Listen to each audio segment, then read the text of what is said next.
నమస్కారం. ఈరోజు మనం లోతుగా పరిశీలించబోయే అంశం కొంచెం క్లిష్టమైనది, కానీ చాలా ఆసక్తికరమైనది. అవును. మనం ముందు 3 గొప్ప గ్రంథాలున్నాయి: భగవద్గీత, యోగవాసిష్టం, ఇంకా త్రిపుల రహస్యం. చాలామందికి వీటి మధ్య ఉన్న సంబంధంపై ఒక స్పష్టత ఉండదు. అదే, కొందరు గీత గొప్పదంటారు, ఇంకొందరు వాసిష్టమంటారు. మరికొందరు త్రిపురా రహస్యమే అంతిమ సత్యం అంటారు. అసలు వీటికి ఒకదాంతో ఒకటికి సంబంధం ఉందా, లేక ఇవన్నీ వేర్వేరు దారులా? ఇది చాలామంది సాధకులకు వచ్చే సందేహమే. అవును. విడివిడిగా చూస్తే అవి వేరువేరు సిద్ధాంతాలుగా కనిపించొచ్చు. కానీ వాటిని ఒక క్రమంలో అమర్చి చూసినప్పుడు ఒక అద్భుతమైన చిత్రం కనిపిస్తోంది. అంటే ఒక ప్రయాణం లాంటిదా? ఖచ్చితంగా. ఇది ఒక వ్యక్తి ఆధ్యాత్మిక ప్రయాణంలో ఎదుగుతున్న 3 దశలన్నమాట.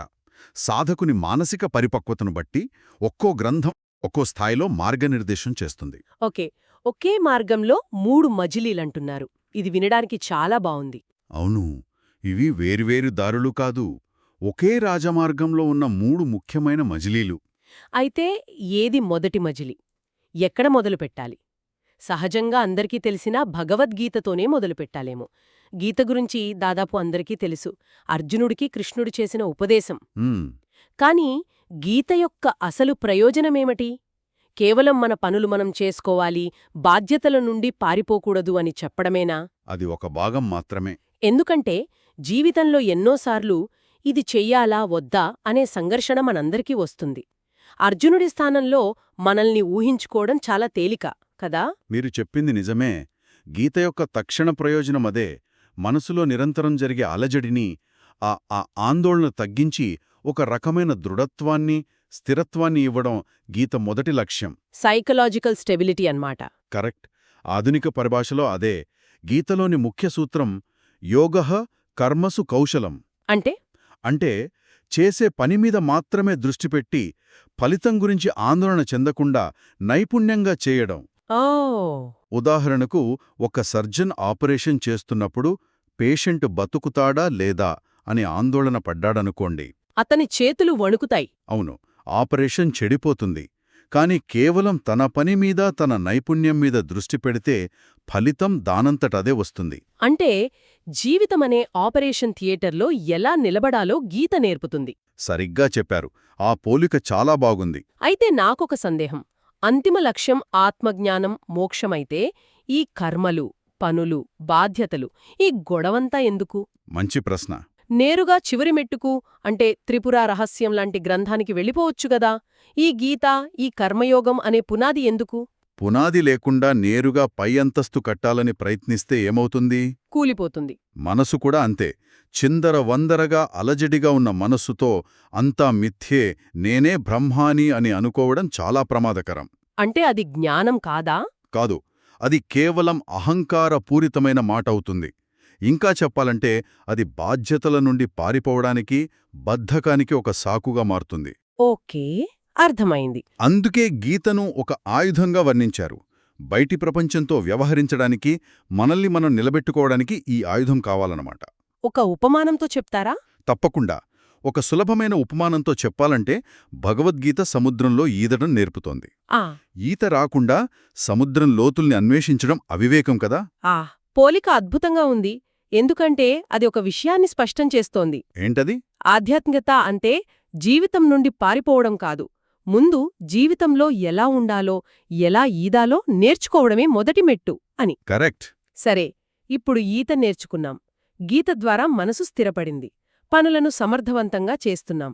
కానీ సముద్రంలో ఈదుతున్నప్పుడు అలలు తగులుతూనే ఉంటాయి. సుఖదుఖాలు వస్తూ పోతూనే ఉంటాయి. నిజమే. అప్పుడు సహజంగానే ఒక ప్రశ్న మొదలవుతుంది. అసలు నేను ఎక్కడున్నాను? ఈ సముద్రమేమిటి? ఈ అలలెందుకొస్తున్నాయి? నా అనుభవాలకు మూలమేమిటి అని. అవును, ఈ తాత్వికమైన ప్రశ్నలకు సమాధానం ఎక్కడ దొరుకుతుంది? సరిగ్గా ఇక్కడే యోగవాసిష్టం రంగప్రవేశం చేస్తుంది. ఓకే. గీత బయటి ప్రపంచంలో ఎలా వ్యవహరించాలో నేర్పితే, వాసిష్టం మన లోపలి ప్రపంచం ఎలా పనిచేస్తుందో వివరిస్తుంది. మన మెంటల్ ఆర్కిటెక్చర్ గురించా? అవును, మన మానసిక నిర్మాణం గురించి మాట్లాడుతుంది. మన ఆలోచనలే మన ప్రపంచాన్ని ఎలా సృష్టిస్తాయో, మన నమ్మకాలే మనకు బంధాలను ఎలా ఏర్పరుస్తాయో వందలాది కథల ద్వారా కళ్లకు కట్టినట్టు చూపిస్తుంది. అంటే ప్రపంచం బయట లేదు మన మనసులోనే ఉందని వాసిష్టం చెప్తోందా? ఒక రకంగా అంతే. దీని కీలక సూత్రం దృశ్యం నాస్తి అని అంటారు. అంటే చూసేవాడు లేకపోతే దృశ్యం లేదు అని. ఒక్క నిమిషం, ఇది వినడానికి చాలా విపరీతంగా ఉంది. చాలా మందికి అలాగే అనిపిస్తుంది మొదట్లో. నా కళ్ల ముందు ఈ ప్రపంచం ఉంది కదా, నేను చూసినా చూడకపోయినా ఆ గోడ అక్కడే ఉంటుంది కదా. చూసేవాడు లేకపోతే దృశ్యం లేదు అంటే అసలు అర్థమేమిటి? మంచి ప్రశ్న. ఇక్కడే చాలామంది పొరబడతారు. దృశ్యం నాస్తి అంటే భౌతికంగా వస్తువులు మాయమైపోతాయని కాదు. మరి వాటిని మనం అనుభూతి చెందే విధానం పూర్తిగా మనసు మీద ఆధారపడి ఉంటుందని అర్థం. ఒక అద్భుతమైన ఉదాహరణ కళ. కళ కలలో మనం ఒక పెద్ద రాజ్యాన్ని చూస్తాం, యుద్ధాలు చేస్తాం, సంతోషపడతాం, భయపడతాం. అన్నీ నిజంగానే అనిపిస్తాయి కదా. అవును, ఆ క్షణంలో అన్నీ నిజమే. కాని మెలకువరాగానే అదంతా మన మనసులోనే జరిగిందని తెలుస్తుంది. వాశిష్టం ప్రకారం ఈ జాగ్రత్తావస్థ అంటే మనం మేల్కొని ఉన్న ఈ ప్రపంచం కూడా ఒక దీర్ఘ స్వప్నం లాంటిది. దీర్ఘస్వప్నం. అవును.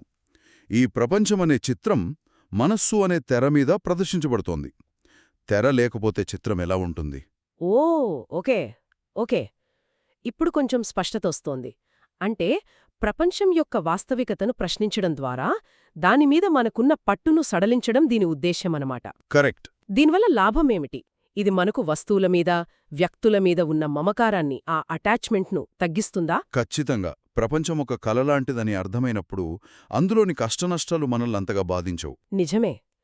కలలో జరిగేదానికి మనం మేల్కున్నాక బాధపడం కదా. అదే. అలాగే ఈ జగత్తు యొక్క స్వభావం అంధమైతే జీవితంలోని ఒత్తిడులు, బాధల తీవ్రత తగ్గుతుంది. గీత ఏం చెయ్యాలి అని ఆచరణ చూపిస్తే వాసిష్టం అసలు ఇదంతా ఎందుకు జరుగుతోంది అని మూలాన్ని వివరిస్తుంది. మన ఈత ఉపమానంలోకి వస్తే మన ఈత ఉపమానంలో చెప్పాలంటే భగవద్గీత ఈత నేర్పితే యోగవాసిష్టం అసలు నీరు అంటే ఏమిటో, దాని స్వభావం ఏమిటో, అలలు ఎందుకు పుడతాయో వివరిస్తుంది. అద్భుతం. ఇప్పుడు చిత్రం పూర్తిగా మారుతోంది. సరే, గీత ద్వారా ఈత నేర్చుకున్నాను, వాసిష్టం ద్వారా నీటి స్వభావం అర్థం చేసుకున్నాను. ఇప్పుడు నేనలలకు భయపడ్డం లేదు. చాలా వరకు మనసు శాంతించింది. అవును. మరి ఆ తరువాత ఆ మనసు కూడా ఎక్కడ్నుండి వస్తోంది? అసలు ఈ నేనెవరు? ఈ ప్రశ్నలకు సమాధానం ఎక్కడా? ఇప్పుడు మనం అత్యున్నతమైన చివరి మజిలీకి వచ్చాం. అదే త్రిపుర రహస్యమా? అవును. మనస్సు పూర్తిగా శాంతించి బయటి ప్రపంచం మీద, మనస్సు మీద కూడా పట్టు సడలినప్పుడు కేవలం నేను ఎవరు అనే విచారంలో నిలకడగా ఉన్నవారి కోసం ఈ గ్రంథం ఉద్దేశించబడింది. ఇది కథలు, ఉపమానాల ద్వారా చెప్పదా? చెప్పదు. ఇది నేరుగా సత్యాన్ని ముఖం మీద కొట్టినట్టు చెబుతుంది. ఇది తర్కానికి, విశ్లేషణకు అందనిది, కేవలం అనుభూతికి సంబంధించినది. అంటే ఇక్కడ సాధనలు, కర్మలు లాంటివి అవేమీ ఉండవా? దీని ప్రధాన సూత్రం జ్ఞానమే త్రిపుర. అంటే స్వచ్ఛమైన ఎరుకే, ప్యూర్ కాన్షియస్నెస్, పరమసత్యం, అదే పరమేశ్వరి. ఇక్కడ నేను సాధన చేస్తున్నాను, నేను జ్ఞానం సంపాదిస్తున్నాను అనే సూక్ష్మమైన అహంకారం కూడా కరిగిపోవాలి. ఎందుకు? ఎందుకంటే సంపాదించడానికి ఏమీ లేదు. ఆత్మ ఇప్పటికీ స్వేచ్ఛగానే ఉంది. దానికి కొత్తగా రావలసిన బంధమూ లేదు, పోవలసిన మోక్షమూ లేదు. బంధం, మోక్షం కూడా మనసు కల్పనలేనా? అవును అని ఇది స్పష్టం చేస్తుంది. ఇది వినడానికి చాలా విప్లవాత్మకంగా ఉంది. అంటే ఇన్నాళ్లు చేసిన సాధన, క్రమశిక్షణ అంతా వృధా అన్నట్టా? అస్సలు కాదు. ఈ బోధ సాధకుణ్ణి ప్రయత్నం నుండి విశ్రాంతి వైపు తీసుకెళ్తుందని అంటారు. అదే ఎఫర్ట్లెస్ అబైడెన్స్ అని. ఇది కొంచెం గందరగోళంగా ఉంది. దీని ఇలా అర్థం చేసుకోవాలి. ఒక ముళ్ళు గుచ్చుకొంటే దాన్ని తీయడానికి ఏం వాడతాం? నలు మరో ముళ్ళులా ఉపయోగపడతాయి. అవి మనసును శుభ్రపరిచి నిశ్చలం చేస్తాయి. ఓకే. ఆ సంపూర్ణ నిశ్చలత్వంలో, ఏ ప్రయత్నమూ లేని స్థితిలో త్రిపురా రహస్యం యొక్క సత్యం దానంతట అదే అనుభవంలోకొస్తుంది. అందుకే ఇది చివరి మెట్టు. అవును. మన ఈత ఉపమానంలో ఇది నీవే నీరు అని చూపిస్తుంది. ఈదేవాడు, ఈత, నీరు అనే భేదం నశించి కేవలం ఏకత్వమే మిగులుతుంది. వావ్! ఇప్పుడు ఈ 3 గ్రంథాల మధ్య ఉన్న సంబంధం ఒక అందమైన క్రమంగా కనిపిస్తోంది. అవును. ఈ విషయంలో రమణ మహర్షి గారి ఉదాహరణ కూడా మనకొక స్పష్టతను ఇస్తోంది కదా. తప్పకుండా. ఆయన బోధనలు నేరుగా త్రిపుర రహస్యం స్థాయిలో, అంటే నేను ఎవరు అనే విచారణతోనే ఉంటాయి. నిజమే. కాని తన దగ్గరకొచ్చిన భక్తుల పరిపక్వతను బట్టి ఆయన భగవద్గీత శ్లోకాలను ఉదహరించేవారట, యోగవాసిష్టంలోని కథలను చెప్పేవారట. ఇది ఎందుకు? ఎందుకంటే అందరూ నేరుగా చివరి మెట్టు ఎక్కలేరు. మహర్షికది తెలుసు. అందుకే ఎవరికి ఏది అవసరమో అది చెప్పేవారా? అవును. ఎవరి మానసిక స్థితి ఏ స్థాయిలో ఉందో గమనించి వారికి అవసరమైన మార్గాన్ని చూపించేవారు. కర్మలతో సతమతమవుతున్నవారికి గీతను, మనసు చిక్కుల్లో ఇరుక్కున్నవారికి వాసిష్ఠాన్ని. పరిపక్వత చెందినవారికి నేరుగా ఆత్మవిచారణను. కరెక్ట్. ఇది ఈ 3 గ్రంథాల మధ్య ఉన్న అవినాభావ సంబంధాన్ని స్పష్టం చేస్తుంది. దీన్ని మనం సంగ్రహించాలంటే 1. గీత అత్యంత ప్రాక్టికల్. సంసారంలో కర్మ ఎలా చెయ్యాలో నేర్పుతుంది. 2. యోగవాసిష్టం తాత్వికమైనది. అవును, అసలు ఈ సంసారం ఎందుకుందో అర్థం చేయిస్తుంది. ఇక 3. త్రిపుర రహస్యం. అది పరమార్థికమైనది, అంతిమ సత్యం. అసలు సంసారమే లేదని, ఉన్నది కేవలం ఆత్మ మాత్రమేనని చూపిస్తుంది. అంతిమంగా ఒక గృహస్థు జీవితంలో బాధ్యతలు, సేవ, ఆత్మవిచారణ ఇవన్నీ సమతుల్యంగా సాగాలంటే ఒక అద్భుతమైన వాక్యముంది. ఏంటది?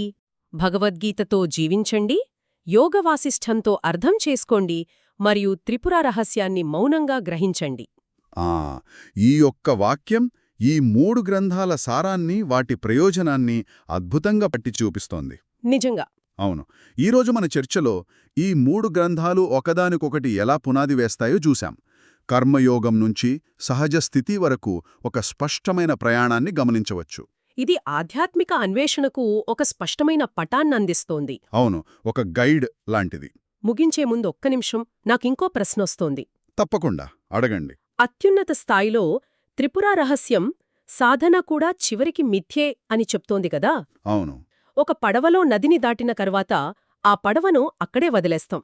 అలాగే గమ్యం చేరాక ఆ గమ్యానికి నడిపిన మార్గం కూడా ఒక భ్రమే అని తెలిస్తే ఆ మార్గానికి, గమ్యానికి ఉన్న సంబంధాన్ని ఎలా అర్థం చేసుకోవాలి? మంచి ప్రశ్న. అసలు మార్గమంటూ ఒకటి నిజంగా ఉందా, లేక అది కూడా మనం చేరుకోవాలనుకున్న గమ్యం యొక్క నీడా? దీని గురించి ఆలోచిద్దాం.